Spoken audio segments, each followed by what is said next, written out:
জন্মাষ্টমীর দিন প্রথম কাজ হলো ব্রহ্ম মুহূর্তে ঘুম থেকে উঠে পড়া। তারপর যত তাড়াতাড়ি সম্ভব টয়লেট করে ব্রাশ করে স্নানটা সেরে নেওয়া। তো এখন 5টা বাজছে, আমি উঠে পড়েছি। আমার চোখ মুখ দেখলে বুঝতে পারবে যে আমি ঘুমাচ্ছিলাম। তো উঠে পড়েছি। এখন বাথরুম সেরে নিয়ে স্নানটা করবো আগে। ওই যে আমাদের আশ্রম ওখানে রয়েছে, আশ্রমে একটু আগেই নাম সংকীর্তন হচ্ছিল। হুম তো জন্মাষ্টমীটা কীভাবে পালন করছি, কি কি করব সেটা দেখতে থাকো। আজকে তো সারাদিনই উপোস, শুধুমাত্র জল খেয়ে কাটাতে হবে। তো ঠিক কত রাতে আমরা প্রসাদ পাবো, আশ্রমে গিয়ে কি কি করা হবে এবং সারাদিনে কি কি করছি, কিভাবে কাটাচ্ছি সেটা দেখতে থাকো। এটা খুব ইম্পর্টেন্ট। যারা জন্মাষ্টমী পালন করবে, এবছর হয়তো করছো না, পরের বছর থেকে করবে বলে ভাবছো, তাদের জন্য কিন্তু খুব ইম্পর্টেন্ট। সো পুরো ভ্লগটা দেখো। একটু লম্বা হতে পারে ভ্লগটা, কিন্তু ভালো লাগবে আশা করি। তো সকাল সকাল স্নান সেরে নেওয়া হয়েছে। সকাল সকাল স্নান করে বেশ ফ্রেশ লাগছে। এখন স্নান কমপ্লিট। এবার কিছু গুরুত্বপূর্ণ কাজ আছে যেগুলো করা খুব ইম্পর্ট্যান্ট। সেগুলো কি, চলো দেখি। যেহেতু আজকে একটু ভোরবেলাতেই ওঠা হয়েছিল, তাই আজকে আমি ভাবলাম যে মেডিটেশন তো আমি করবই, হরে কৃষ্ণ মহামন্ত্রের জপও আমি করব, কিন্তু তার আগে একটু প্রাণায়াম এবং ব্যায়াম করে নেওয়া যাক। তো এখন আমি স্নান সেরে বসে পড়েছি প্রাণায়াম করতে। কিছুক্ষণ ব্যায়াম করলাম, কিছুক্ষণ প্রাণায়াম করলাম এবং এরপরে আমি হরে কৃষ্ণ মহামন্ত্রের জপ করতে শুরু করলাম। মূলত আমি কিছুক্ষণ ধ্যান করি এবং এই ধ্যানের মধ্যেই আমি হরে কৃষ্ণ মহামন্ত্রের জপ করে থাকি। আমি শ্রীকৃষ্ণ জন্মাষ্টমীতে এবং শ্রীমতী রাধারানীর জন্মাষ্টমীতে মূলত 16বার এই হরে কৃষ্ণ মহামন্ত্রের জপ করে থাকি। আপনারা যদি কেউ কৃষ্ণ জন্মাষ্টমী কিংবা রাধা জন্মাষ্টমী পালন করেন, তাহলে আপনারা এই দিনে কতবার হরে কৃষ্ণ মহামন্ত্রের জপ করেন তা অবশ্যই নিচে কমেন্টে জানাবেন। আমি মূলত 16বারই করে থাকি। তো 16বার যতক্ষণ ধরে আমার এই হরে কৃষ্ণ মহামন্ত্রের জপ চলে মনে মনে, ততক্ষণ আমার এই মেডিটেশনও চলে। এবং মেডিটেশন করার পরেই কিন্তু আমি আমার নির্দিষ্ট যে কাজগুলো থাকে, প্রতিদিনকার যে কাজগুলো, সেগুলোতে লেগে পড়ি। প্রত্যেক দিনের যে কাজগুলো থাকে সেই কাজগুলো আমি সারাদিন করতে থাকি এবং সারাদিনই কিন্তু আমি উপবাস চালিয়ে যাই। আমি মূলত এখনও পর্যন্ত যতগুলো জন্মাষ্টমী বা রাধাষ্টমী পালন করেছি, সেগুলোতে কখনোই নির্জলা উপবাস করে উঠতে পারিনি। আমি মূলত খাবারের উপবাসটাই করে থাকি, ব্রত করি। আপনারা যদি কেউ নির্জলা উপবাস করেন, তাহলে আপনাদেরকে অনেক অনেক কংগ্রাচুলেশন। আপনারা প্লিজ কমেন্টে জানাতে ভুলবেন না। আমি কিছু কিছু সময় এমন রয়েছে যেগুলোতে নির্জলা উপবাস করেছি, কিন্তু কৃষ্ণ জন্মাষ্টমী এবং রাধা জন্মাষ্টমীতে মূলত আমি খাবারের উপবাসটাই করে থাকি। তো আমি সারাদিন ধরে আমার নির্দিষ্ট কাজগুলো করলাম এবং সময় সময় একটু করে জল খাচ্ছিলাম। ঠিক আছে, তো এরপরে আমি সন্ধ্যের দিকে কিন্তু অবশ্যই আমাদের বাড়ির পাশে যে মকরমপুরের শ্রী শ্রী ভক্তি বেদান্ত আশ্রম আছে সেখানে যাব এবং সেখানে নাম সংকীর্তন করব। নাম সংকীর্তনের সাথে সাথে ওখানে ভগবান শ্রীকৃষ্ণ এবং রাধারানীর অভিষেক হবে। তারপরে আমরা আরও কিছুক্ষণ আনন্দের সাথে নাম সংকীর্তন করব এবং রাত্রি 12টা সাড়ে 12টার দিকে হয়তো আমাদের এই পূজা শেষ হবে এবং তারপরে আমরা প্রসাদ গ্রহণ করব।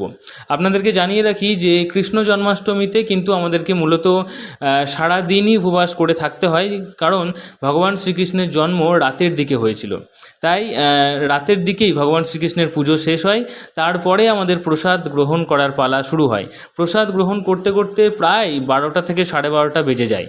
তারপরে বাড়ি আসতে আসতে প্রায় রাত্রি 1টা। কিন্তু রাধা অষ্টমীর পুজো দুপুরের দিকে শেষ হয়ে যাওয়ায় আমরা অর্ধেক বেলা উপবাস করে থাকি এবং অর্ধেক বেলা উপবাস করার পরেই আমরা প্রসাদ গ্রহণ করে নিই এবং আমাদের ব্রত শেষ করি। তো এভাবেই আমরা কৃষ্ণ জন্মাষ্টমী এবং রাধা জন্মাষ্টমী পালন করে থাকি। আপনারা যদি আর কিছু করেন তাহলে অবশ্যই নিচে কমেন্টে জানাতে পারেন। এবং কাজের ফাঁকে ফাঁকে আমি কিন্তু অবশ্যই শ্রীমদ্ ভগবদ্গীতা পাঠ করি, শ্রীমদ্ ভগবদ্গীতার শ্লোকগুলোকে বোঝার চেষ্টা করি, সেগুলোকে আমার লাইফে অ্যাপ্লাই করার চেষ্টা করি। মূলত আমি এটা মনে করি যে শ্রীমদ্ ভগবদ্গীতা হলো the manual book of human life. আপনারা এই বিষয়ে কি মনে করেন অবশ্যই নিচে কমেন্টে জানাবেন। এবং আমার শ্রীমদ্ ভগবদ্ গীতার ভিডিওগুলো দেখতে গেলে অবশ্যই আমার এই ফেসবুক পেজের মধ্যে দেখতে পাবেন, কিংবা আমার ভ্লগ চ্যানেল শান্তিনিকেতনের শান্তনু, ওই চ্যানেলেও কিন্তু আপনি আমার ভগবদ্গীতার যে ভিডিওগুলো আছে সেগুলো দেখতে পারেন। এবং যাদের ঘরে গোপাল আছে তারা কিন্তু মূলত এই জন্মাষ্টমীতে খুবই ব্যস্ত হয়ে পড়েন, কারণ গোপালের প্রসাদ তৈরি, গোপালকে প্রসাদ বিতরণ, গোপালের পুজো করা, গোপালের সামনে নাম সংকীর্তন করা এবং গীতা পাঠ করা, আরও অনেক কিছুই কাজ ওনাদের থাকেন। তারপরে ওনারা গোপালের অভিষেক করেন এবং গোপালের পুজো শেষ হয়ে গেলে তারপরে ওনারা প্রসাদ গ্রহণ করেন। এরপরে সন্ধেবেলায় আমাদের আশ্রমে কি হচ্ছে চলুন দেখে নেওয়া যাক।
তুই আবার বলবে যে তুই হাত তুলছিস।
Bye.